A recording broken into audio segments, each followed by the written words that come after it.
Hello मित्रों, राम राम ने सीताराम बधाईने।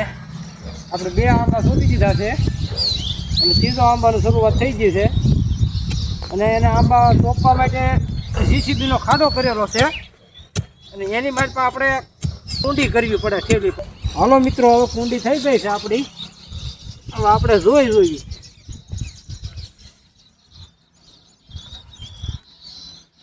હાલો, બરોબર રેડી જ છે. હવે આપણે આને કોથળી બહાર કાઢી નાખશું. કોથળીને આવી રીતની તોડવાની. જો હું તમને બતાવું, આના મૂળિયા કે કપાવા જોવે નહીં. આમ કોથળીને એક બાજુ ખેંચતું જવાનું અને બ્લેડનો ખૂણો અડાડવાનો, એટલે એક મૂળિયું પણ એનું કપાય નહીં. જો આ એક ધાર કપાઈ ગઈ. હવે તળિયાની સાઈડ છે ને એ ખાસ ધ્યાન રાખવાનું, કારણ કે મૂળિયા બહાર નીકળી ગયેલા હોય એટલે ધ્યાન રાખવું પડે. ને દદડિયું વિખાઈ ગયું એટલે આપણી કલમ ફેલ થઈ. એ એક મિત્રો ખાસ ધ્યાન રાખવાનું છે. એને આવી રીતનું કાઢી નાખવાનું. પછી એકલા સોંપવાની હોય એટલે આને છે ને એક બાજુ આમ ગોઠણ રાખવાનો. કલમ ઊભી થઈ ગઈ આવી રીતની આમ બેહાડવાની. આ કલમ બેસી ગઈ છે. હવે આને કુણી ધૂળ પર ફરતા નાખી દેવાની.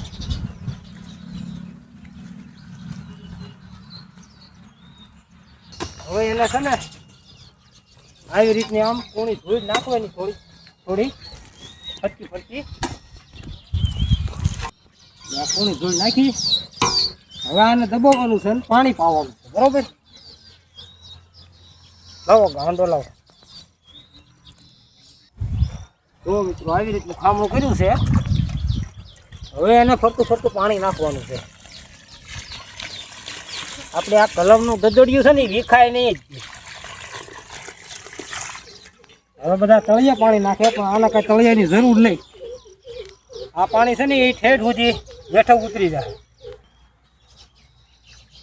હવે આને આવી રીતની પોસા છે. જો આમ તે ખાલું પડતું હોય એમાં આમ દબાવતું જવાનું.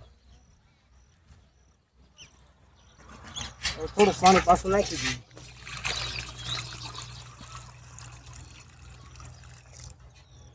એને તળિયે પાણી મળી જાય. હવે આને ધીમે ગતિમાં આપણે પાછા માટી નાખવા મળીશું.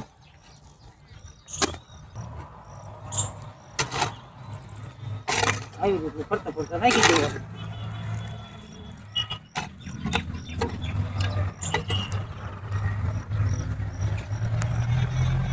મહેનત તો કરવી પડે મિત્રો, નકર પછી કલમ થાય નહીં ભાઈ. ખાડો ગાળું જબ નાખીને જબ પૂરી જેવી આપણે કેરી બેરી આવે ને.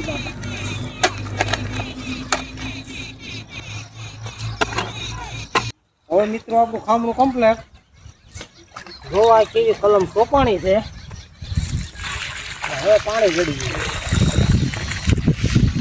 વખતે ધ્યાન રાખવાનું, આ કલમ જે બેહારેલી છે ને એ બુરાવી ન જોઈએ.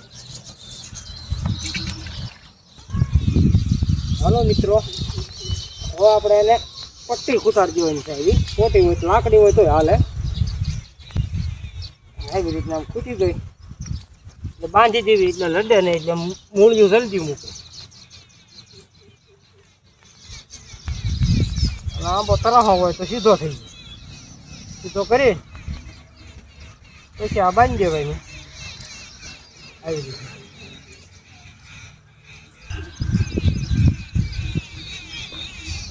રેડી. હવે આને કાંઈ ન થાય. જો મિત્રો, હવે આ કલમ આપણે અહીંયા આ આંબો કમ્પ્લીટ. હવે એમાં કાંઈ ન ઘટે. અને કલમ લેતી વખતે ઘરે રાખવાનું, પીળી કલમ ન હોવી જોઈએ. તો માનજો કે કેસરના ગોટલા માથે કલમ બેહારેલી છે.